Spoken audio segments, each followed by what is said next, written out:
the extreme ice-bound regions of the Earth, something unprecedented is happening. Everywhere, glaciers and ice sheets have begun breaking apart and accelerating towards the oceans faster than ever imagined possible. Can we put the brakes on it at any point?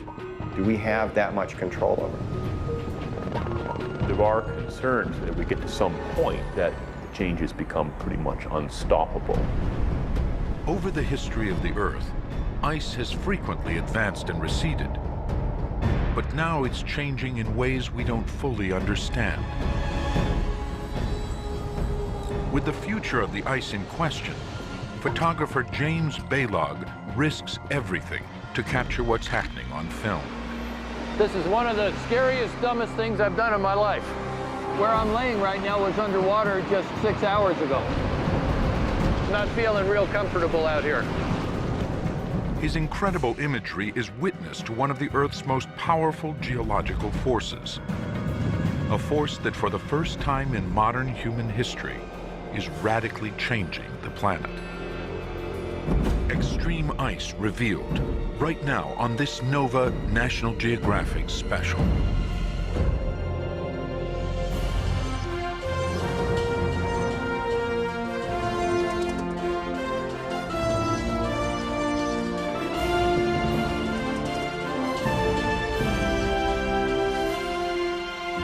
Major funding for NOVA is provided by the following. ExxonMobil, taking on the world's toughest energy challenges. And by David H. Koch. And discovering new knowledge. HHMI. And by the Corporation for Public Broadcasting, and by contributions to your PBS station from viewers like you. Thank you.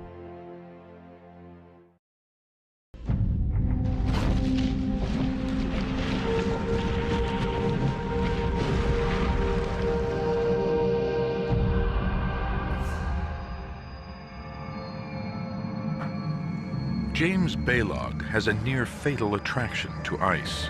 Oh, God, that is intense.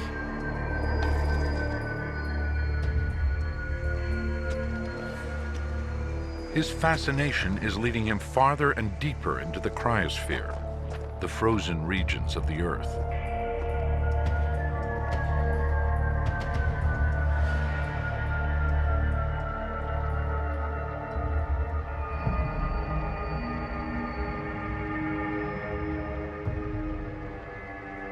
I feel like I'm not on planet Earth right now, like I'm in truly some extraterrestrial environment. The world isn't supposed to look like this. What began as a photographic assignment has become a mind-blowing odyssey into an unpredictable world, where entire landscapes teeter between solid and liquid states.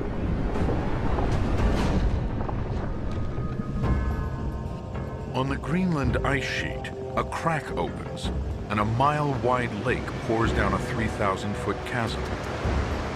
But this water is just drilling down into the ice sheet. One of the world's biggest glaciers shears off an iceberg that is nearly 1,000 feet thick. You're not supposed to be able to witness things like this. Human beings don't generally get to see these massive features of the landscape changing and vanishing in front of your eyes. Changes in the ice are normal. It is volatile and constantly in flux. But what Balog is witnessing suggests something extraordinary is going on. His passion is to document it and help scientists understand these monumental changes. Many of the changes we're seeing are unfolding faster than our ability to really understand them. Our relationship with ice is one that has very dramatically, if not violently, shifted from one of, don't worry about it, to one of, boy, you know, this is one of the most important controllers of the future environment of the planet. Balog's work frames one of the most important scientific questions humans have ever faced. How fast will the world's glaciers and ice sheets melt? And what will all that melting mean for us?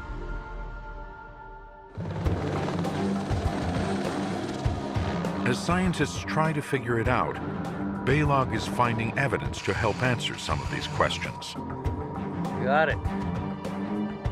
His Extreme Ice Survey is the largest photographic study of the cryosphere ever attempted. He is deploying 26 time-lapse cameras on glaciers across the northern hemisphere and programming them to shoot a frame every daylight hour for 3 years.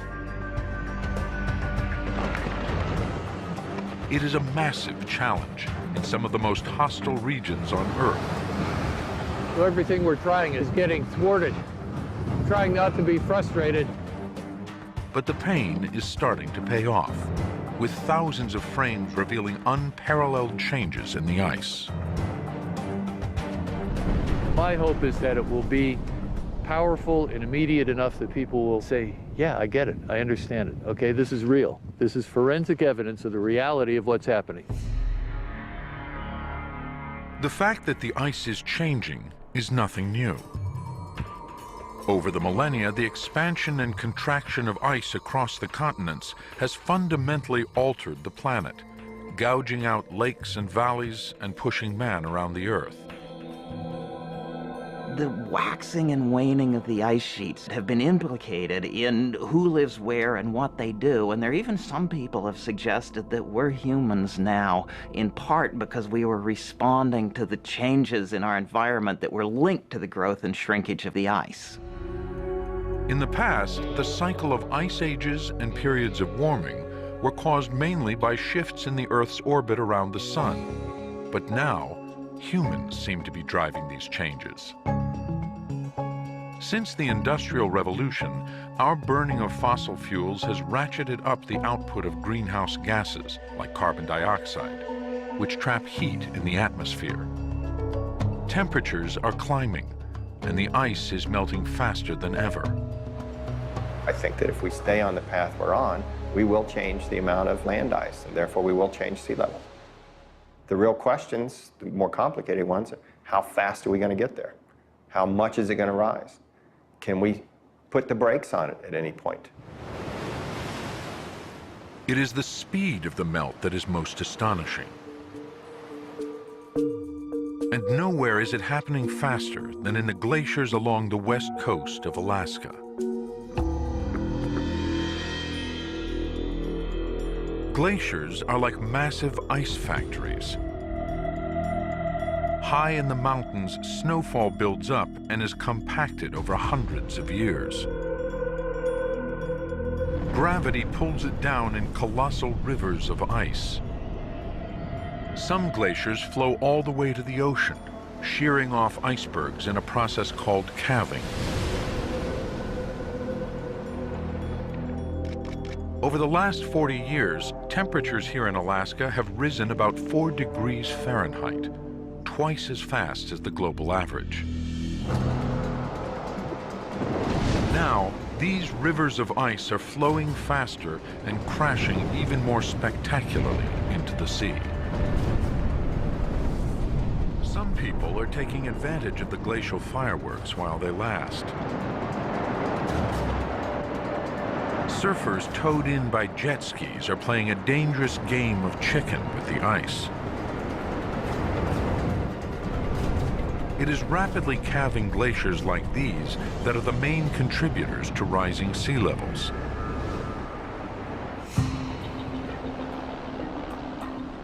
Alaska's Columbia is one of the biggest ocean-feeding glaciers in North America. In the early 1980s, the Columbia started flowing faster and began calving far more ice into the ocean than was being replenished by snowfall upstream. Balog and the Extreme Ice Survey glaciologists are trying to figure out how much ice the Columbia is losing and whether or not it can survive.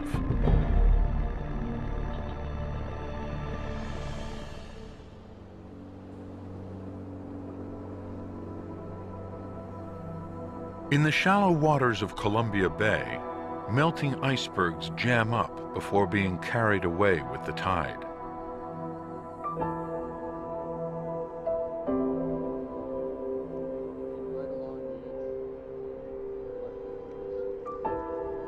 This is the end of the line for the Columbia, a crystal maze of deteriorating ice that draws Balog in.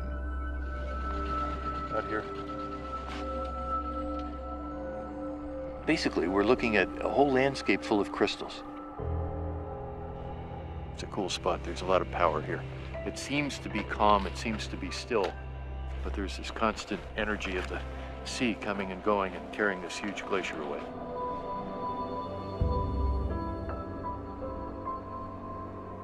Every time you go in here, you're taking a risk because these bergs are inherently unstable.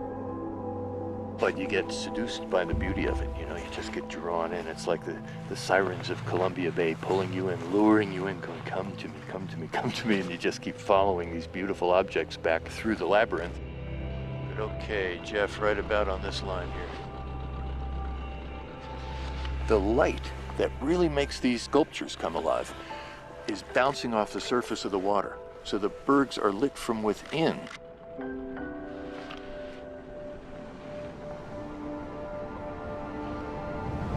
Oh.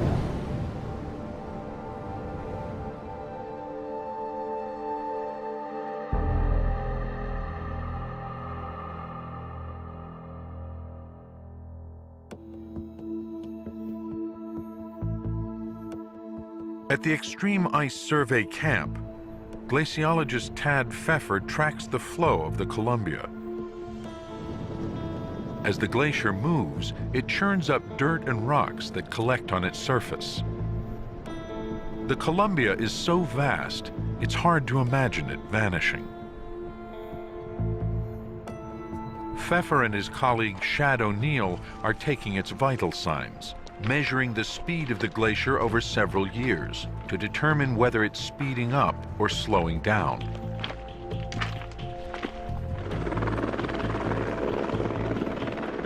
To do this, they fire a laser survey gun at reflective targets that they must deploy on the surface of the ice.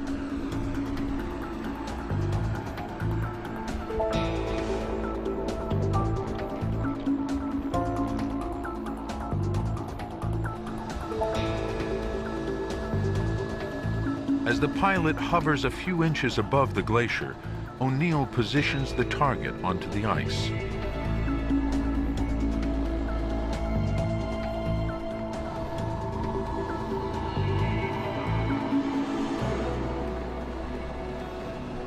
Pfeffer locks on to the target and shoots a laser that reflects back to the stationary gun, recording the position.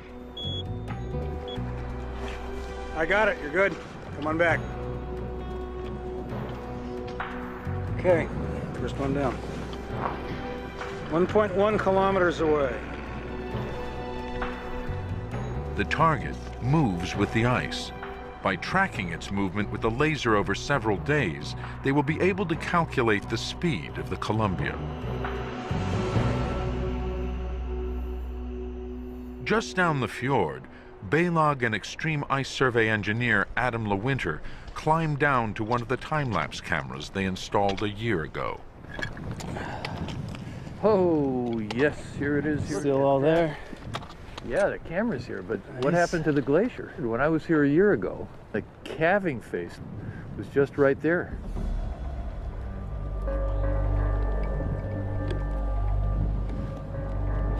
All right, we have pictures. The time-lapse brings to life the dynamic nature of the glacier, the ebb and flow of the ice as it calves. It's a revelation. Every time we open up these boxes and download these images and bring them up on the computer and play them back, your eyes are popping out of your head. Although calving is normal, the Columbia is hemorrhaging ice so quickly that in the last 30 years, the glacier has receded 10 miles up the fjord. Balog's time-lapse images capture a rate of retreat that shows no sign of stopping. In the last year alone, the Columbia lost another half-mile of ice. I really never expected that we were going to see changes of anything like this kind of magnitude in the period of time we had to work on this. This rapid calving of the Columbia is a symptom of its decline, but it's poorly understood. If Pfeffer and O'Neill can figure out what's causing it to calve more ice, it may help them predict the glacier's future. They're taking a curious tack by using earthquake technology to crack open the mystery of the ice. They are installing seismometers that pick up the vibrations of ice quakes, tremors that reverberate through the ice as it calves. From the seismic data, a pattern emerges that points to one clear culprit: water. They knew water was melting the ice, but it appears that it's prying the ice apart like a powerful lever. You can hear meltwater running right now, and it's all getting stuck in the glacier. And if you have a fracture with high pressure water in it, it can ratchet the crack open. The seismic record confirms that the calving events have the unique signatures of fractures caused by water. As rising temperatures create more surface melt, the water pours into the cracks in the glacier and wedges it apart. The result is increased calving and a quicker demise of the glacier.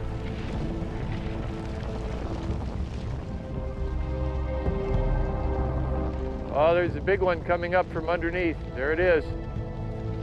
Balog is seeing this powerful fracturing effect firsthand as the fjord below comes alive. That basal ice has come up from the very bottom of the glacier, that dark blue out there. As the ice and the snow are squeezed together, the air gets driven out of it. And so the color becomes more and more pure. The air bubbles are what make it white.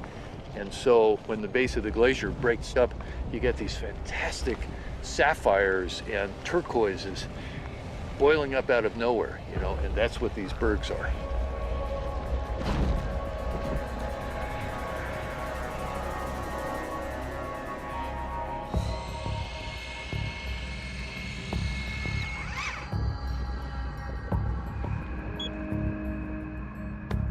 Meanwhile, after several days of laser tracking, Tad Pfeffer knows how fast the Columbia is moving. 50 feet per day, 8 times faster than it was 30 years ago. Go back to 1980. Here on this bedrock, we had ice above us 1,500 feet. Look at the trim line over there. That's where the ice surface was in 1980. And all of that volume is lost because this calving is so fast and snowfall upstream isn't resupplying it. So in that sense, yeah, it's going too fast and the glacier is kind of collapsing. Pfeffer suspects that the Columbia is long past its tipping point, and it's only a matter of time before it withers away entirely.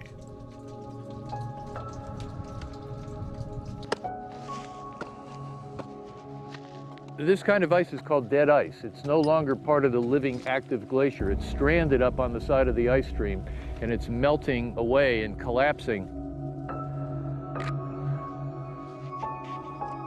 And as it does that, all the erosional debris that's on the top continues to concentrate until you have this ice covered in blackness.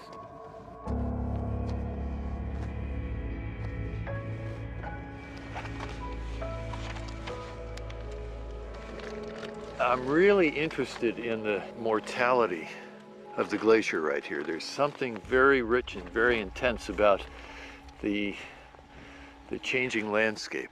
You know, I feel the end. I feel the death right here.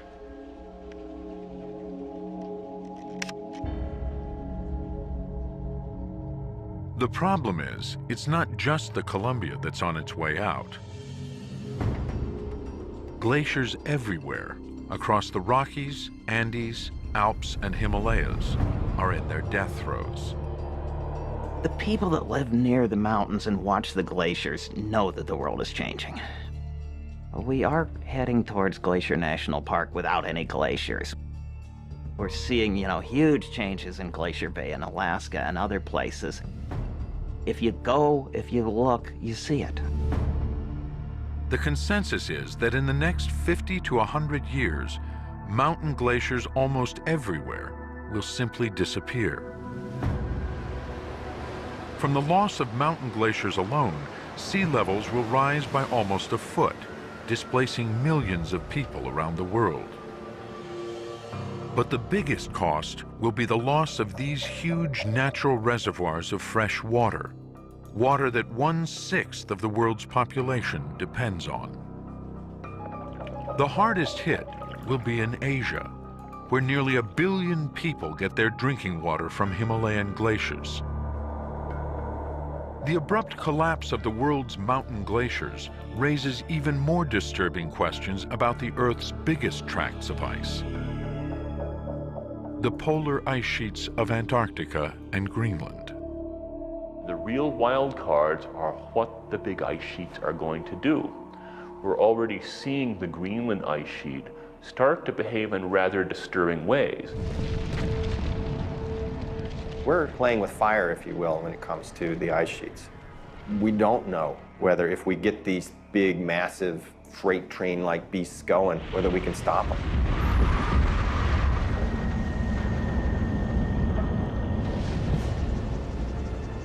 The potential for the polar ice sheets to flood the planet is staggering. If all of Greenland and Antarctica were to melt, the oceans would rise 200 feet. But over geologic time, these ancient bulwarks of ice have withstood many bouts with climate warming. Until a few years ago, scientists thought the ice sheets were simply too big and too dense to be an immediate risk.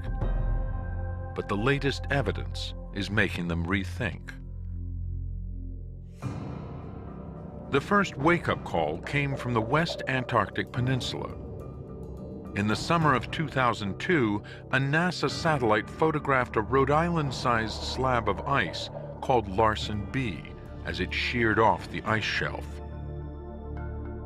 Other collapses followed, turning the assumption that it would take thousands of years for the big ice sheets to melt on its head. The ice sheets surprised us. We sort of thought that the little glaciers would melt when it got warmer and that the big ice sheets wouldn't do much. And all of a sudden, the big ice sheets started rumbling faster and the Larsen B was falling apart. And we said, whoa, that wasn't supposed to happen.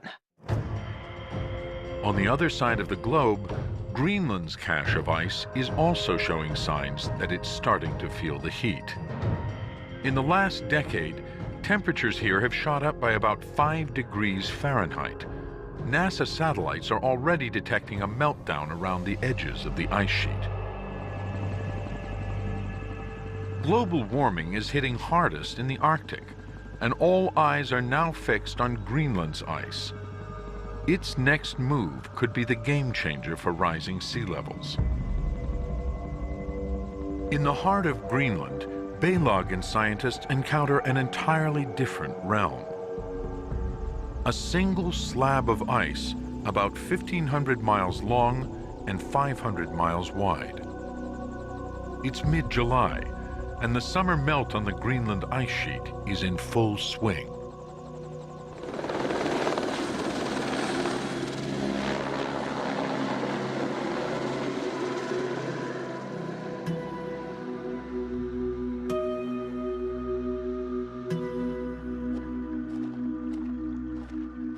It's sort of like an ice version of Kansas out here. It feels like you're out in the Great Plains and it just happens to be white and there's this vast dome in the sky overhead. It's unbelievable. There's no sound at all. No sound except the wind and the water. It looks quite featureless when you just look horizontally, but as you walk over it and you look down on it, there's a tremendous amount of texture and detail on here. This entire surface is like one gigantic Swiss cheese.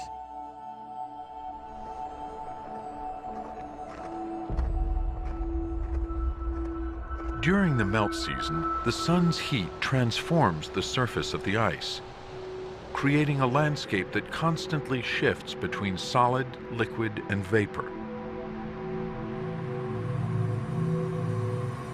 The meltwater courses through the ice sheet, searching for a path down.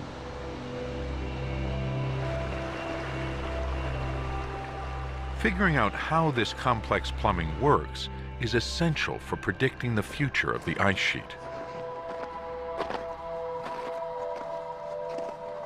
Oh, man. Look at that.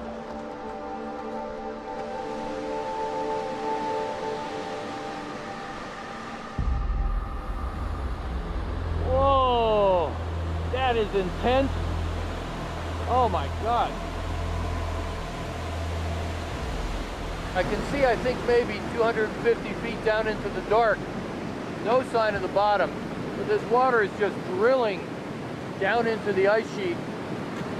There's this great unknown here, this great mystery of where does all this water go and what does it do to the flowing and the melting of the ice sheeting, sending it out to sea? Nobody really knows. Balog wants to get a shot that delves deep into the underbelly of the ice. The only way to secure his ropes is to thread them through the ice sheet. You know, this ice sheet is cooking down and melting a lot, so this whole top 1.5 feet where you would normally put an ice screw is rotten and loose. Whereas here we're actually using the ice sheet itself and the strength of the ice to anchor the ropes. So here we go. All right. A little slack. Okay. Wow. Yay. How about that?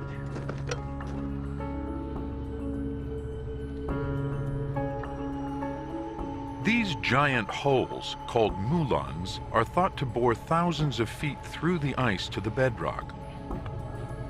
But nobody has ever been down there to find out. Oh, God. That's the first time I've really seen the hole down there.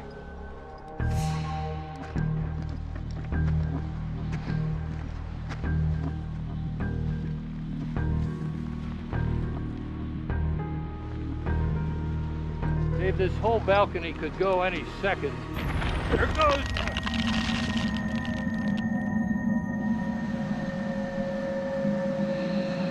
It's a strange, evil, gorgeous, horrible, fantastic place.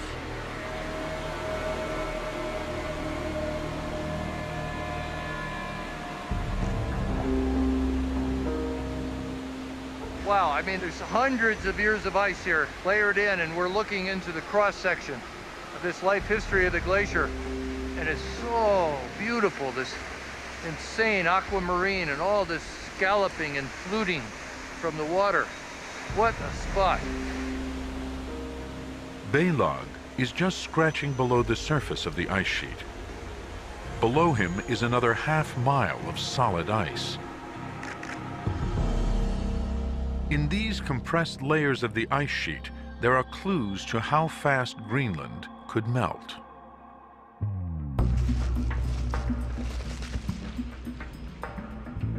At the National Ice Core Lab in Lakewood, Colorado, a giant freezer stores over 45,000 feet of ice, drilled from 34 sites around the cryosphere. Dating back hundreds of thousands of years, these ice cores are time capsules that allow scientists like Jim White to peer deep into the history of ice. This piece of ice is interesting because it has a couple of things you can see right away. One is there are bubbles throughout here. These bubbles are little packets of air. It's these bubbles we can take out and measure CO2 and methane and nitrous oxide. It's the only medium that really collects the atmosphere itself.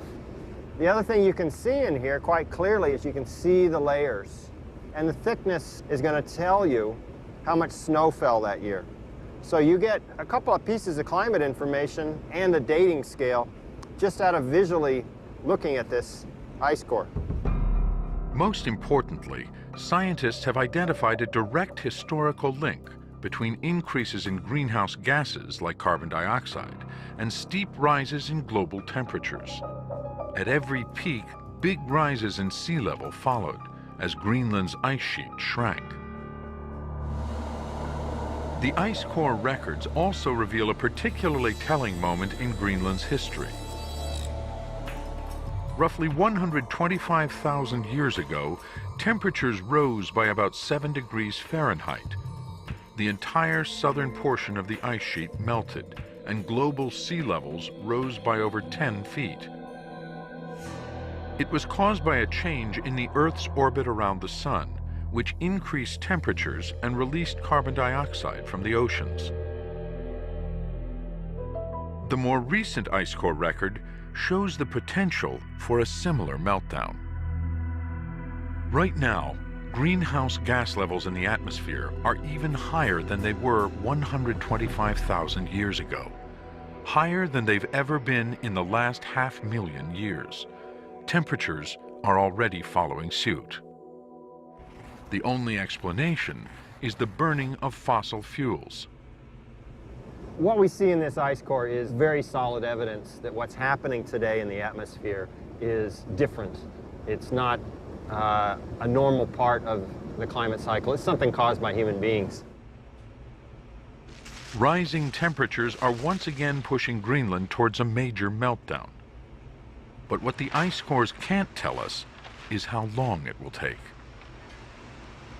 The last time Greenland lost a significant portion of its ice, White suspects it happened over thousands of years.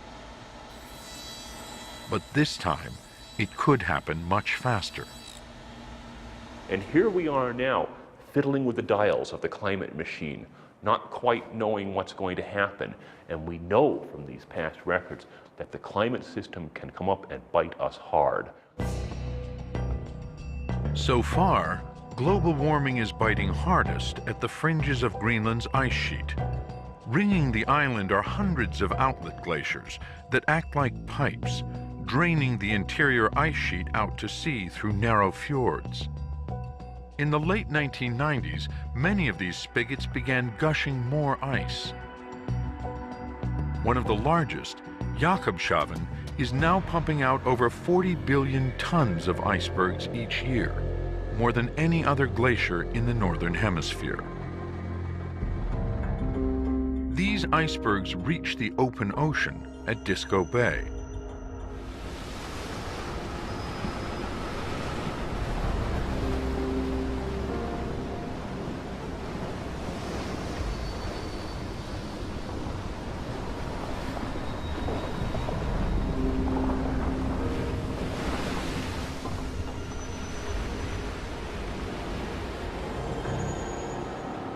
In this deceptively peaceful icescape, James Balog is on the hunt for giant bergs. Some of these blocks of ice rise over 300 feet above the waterline, but 90% of their mass is hidden below. Oh my God, these things are gigantic. If they roll over, we'll be swimming with the fishes.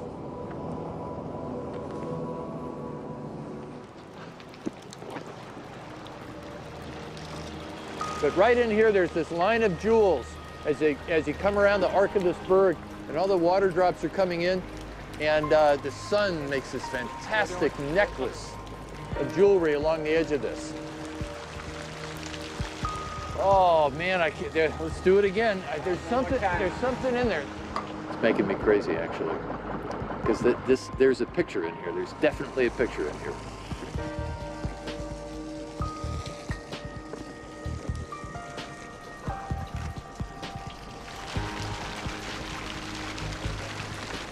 Wow, that was amazing.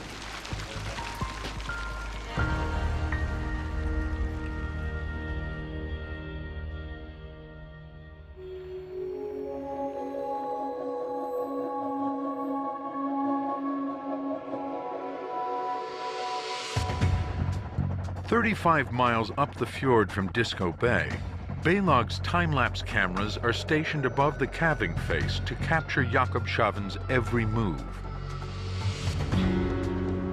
Balog has teamed up with glaciologist Jason Box, who has been keeping a close watch on Jakobshavn and other glaciers along the coast for the past 14 years. The Jakobshavn Glacier is the king of glaciers in Greenland. It produces by far more icebergs and more ice flow than any other single glacier. This is really where the rubber hits the road in terms of sea level rise. Glaciers are, of course, very dynamic systems, but you don't really see that when you sit there and stare at them. We're able to observe with the time-lapse cameras at a much higher frequency, like every hour, whereas from satellite you can only observe the glacier every 10 days or so.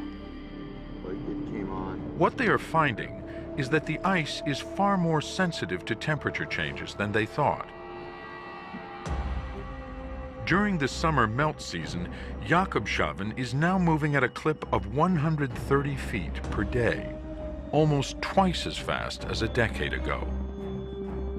The faster it goes, the more pressure builds up behind the glacier's 400-foot-high calving face. This triggers more frequent and explosive calving events. In the spring of 2008, Balog's team was staking out Jakobshavn and got lucky, capturing the largest calving event ever filmed. In the space of about an hour, a section of ice as wide as Manhattan sheared off the glacier. We've underestimated the sensitivity of these systems. We are approaching the threshold of viability for the Greenland ice sheet, and that's when the melting occurs high enough on the ice sheet that no matter how much snow accumulates, there's net loss every year. Greenland is already losing 150 billion tons more ice every year than it gains in snowfall. As temperatures go up in the coming decades, even more ice will be lost. The hard part is figuring out how much and how fast. There's big questions now that we didn't think we were going to have to solve. They're hard questions. Ultimately, you crank up the temperature in the air and the ice sheet notices and it flows faster and it raises sea level. But how fast and how much are questions that really we don't have answers to. Some of those answers may be hidden deep under the ice.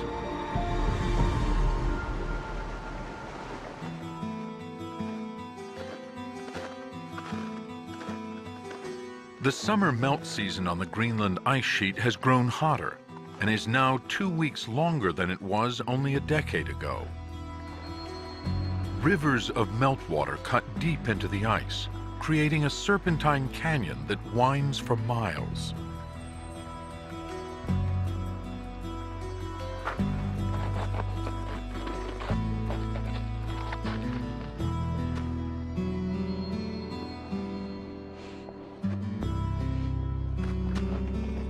This is one of the most exceptional landscapes I've ever seen in my life.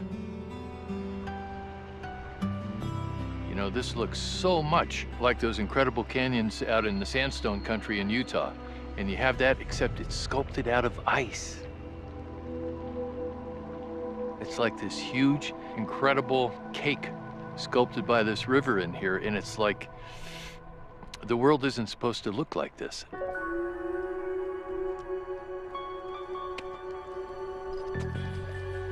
As the summers heat up, features like this ice canyon are becoming more pronounced. But for all its beauty, it raises perplexing questions about the effect this water is having underneath the skin of the ice sheet. The strangest phenomenon is the mystery of the meltwater lakes. As the ice sheet cooks down, the meltwater collects in depressions in the ice, forming thousands of lakes, some over several miles wide and nearly 50 feet deep. From satellite images, scientists noticed that in midsummer, many of these lakes vanished overnight, leaving bright circles where the water once stood. Until recently, it was assumed that the water was absorbed and refrozen into the ice sheet. But Ian Jochen and Sarah Das have a hunch that the water could be having a deeper impact. These events are so unpredictable, nobody has ever observed them. But Das and Jochen just came close. A few days ago, a big lake by their camp suddenly drained out. We were in the fog, so we couldn't see the whole lake. While standing right on the shore of the water, we started to hear some really loud booms and pops, and it was just extremely spooky. Cracks would run across the ground beneath your feet. It was all around you. It was a strange experience. Frightening, but also fortuitous. They had placed a device that measures water pressure called a pressure logger in the bottom of the lake, hoping it might drain. If they can find the logger, their bet might pay off. The fish line that we're following, it's tied at one end to our stations, and it's tied at the other end to an old plastic bottle that has a pressure logger attached to it, and that's sitting in the lake basin. And so we're following the line out, hoping that at the end we'll find it tied off to our loggers. The loggers should reveal exactly when and how fast the lake drained. Everywhere, truck-sized blocks of ice litter the lake bed, evidence of the violent forces uncorked as the water rushed out. I see Hey, it! there it Look is. at that. Whoa. In there, under the ice. Watch your fingers. I'm gonna. There's one of them. With the loggers in hand, they can now plot out the minute-by-minute account of the mass draining of the lake. So what you see here on the left is early June when there's no water in the lake. And as more water fills the lake, the pressure goes up, the height of the water column goes up and up, up, continue to fill till about this point. And then on July 10th, boom, you see the lake drop in a matter of about 40 minutes. GPS data reveals that so much water drained out so quickly, the surrounding ice was pushed up by several feet. Well, as you can see from the blocks all around us, it's a tremendously violent event. You have a lake that's 2 miles wide, 40 feet deep, and all of a sudden it drops 3,000 feet through the ice. It would have basically been one of the tallest waterfalls in the world. The flow into these cracks in the lake bed is greater than the flow over Niagara Falls. Instead of being absorbed and refrozen into the surface ice, they discovered that the water dropped all the way to the bedrock. There, it lifts and lubricates the ice sheet and accelerates its slide. And if you have increased warming, especially in the summertime, over the ice sheet, you're going to just increase the supply of meltwater to the bed. And potentially that could escalate the speed up. Their breakthrough solves the mystery of the meltwater lakes. They'd measured it, but because of the fog, they hadn't seen it happen. By sheer chance, the very next morning, Balog and the scientists would witness it firsthand. About a mile away from his camp, a smaller lake that was full only hours before suddenly starts to drain. Balog heads for the water line to try to find where the water is going. This is the world's most treacherous footing. These wave cups are hard walking as it is, and with them just emerged out of the lake,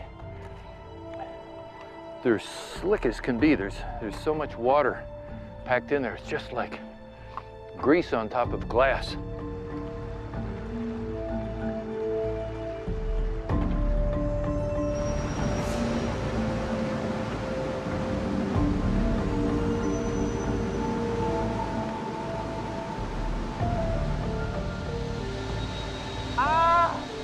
Oh my God.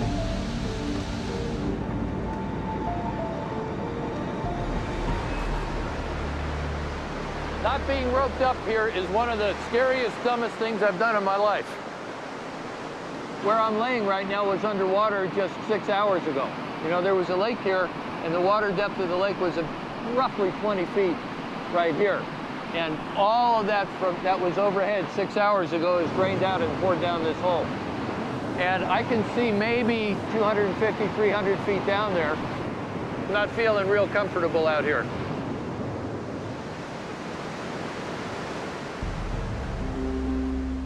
This is really really the first time that we've been able to observe these things firsthand actually happening. And it's really nice to see that our theories that we've pulled together from our instrumental records match our observations on the ground very nicely. Now they know. These billions of gallons of water are finding a route under the ice and out to sea, lubricating the outlet glaciers and making them speed up. Das and Jachin calculate that this lubrication effect accounts for about 10% of the increase in speed. So there must be another powerful force behind the surge of ice from Greenland. The latest ocean research may have found it. Around 1997, there was an abrupt 3-degree Fahrenheit jump in coastal water temperatures, exactly when the outlet glaciers began to speed up.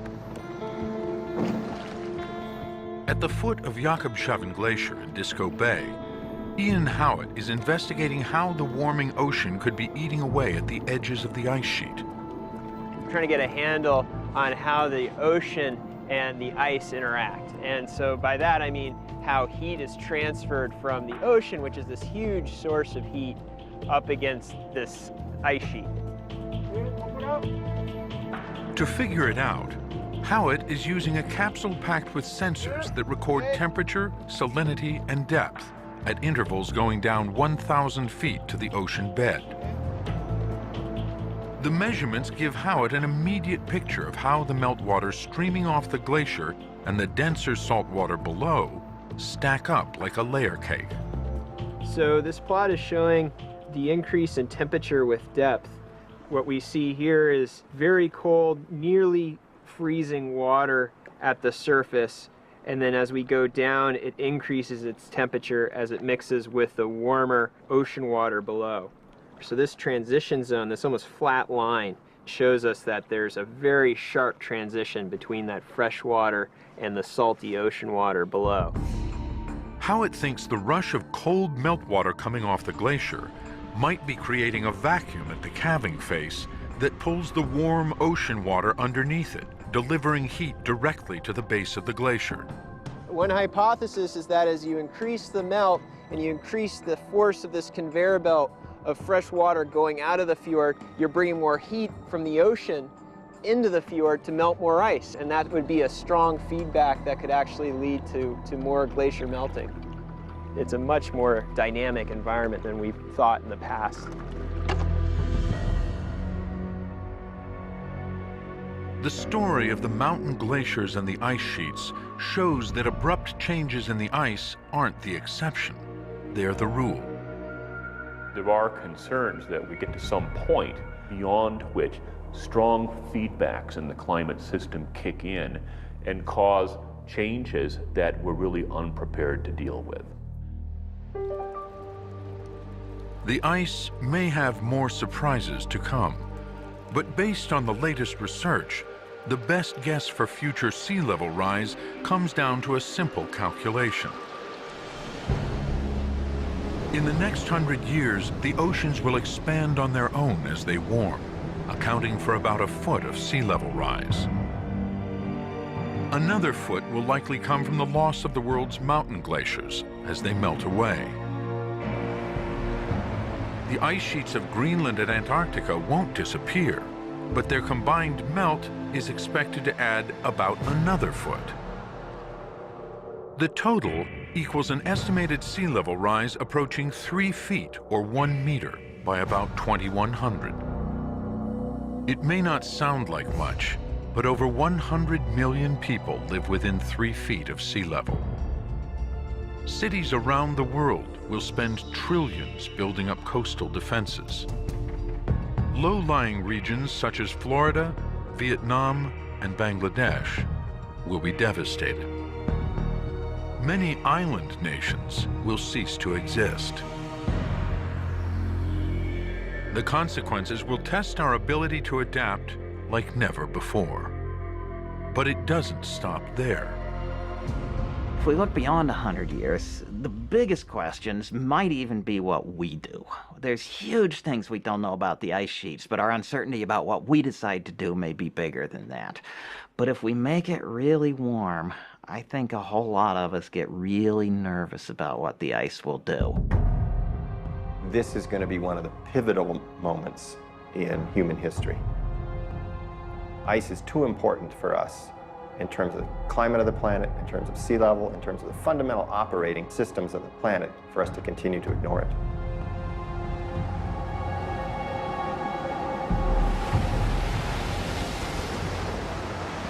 The final chapter of Balog's story plays out on the southern coast of Iceland, where he discovers an unrivaled confrontation between the ice and the sea.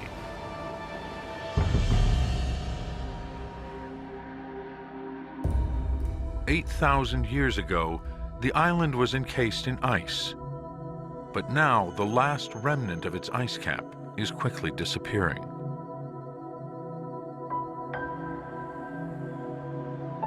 As the ice seeps down towards the sea, it discharges into a meltwater lagoon.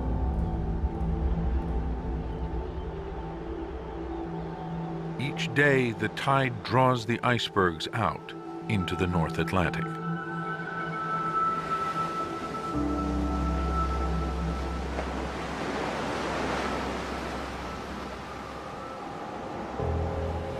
I'm not aware of any other place in the world where you can see this dynamic between the ice and the surf in the same way.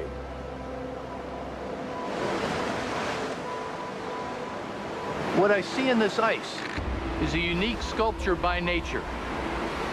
Each one is a Hope diamond, you know, some really perfect, pure manifestation of form and color and texture.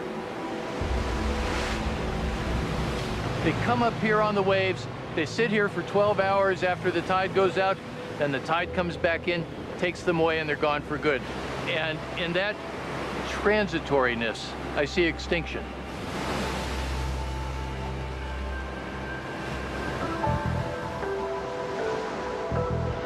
Our brains are programmed to think that geology is something that happened a long time ago or will happen a long time in the future. We don't think that that can happen during these little years that we each live on this planet. But the reality is that it does.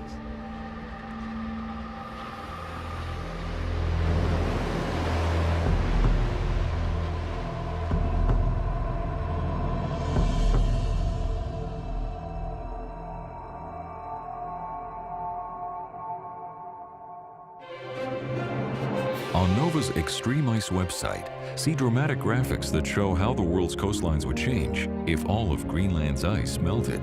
Find it on pbs.org. ExxonMobil, taking on the world's toughest energy challenges. And by David H. Koch. And discovering new knowledge. HHMI.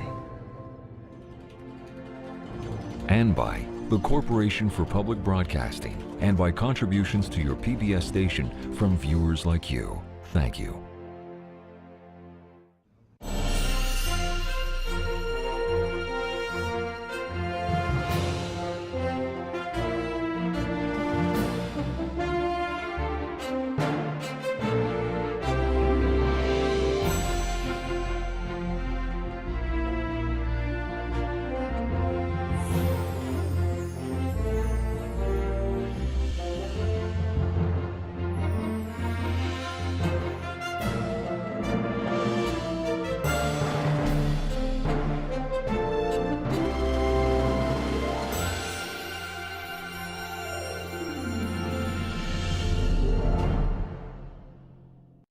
NOVA is a production of WGBH Boston.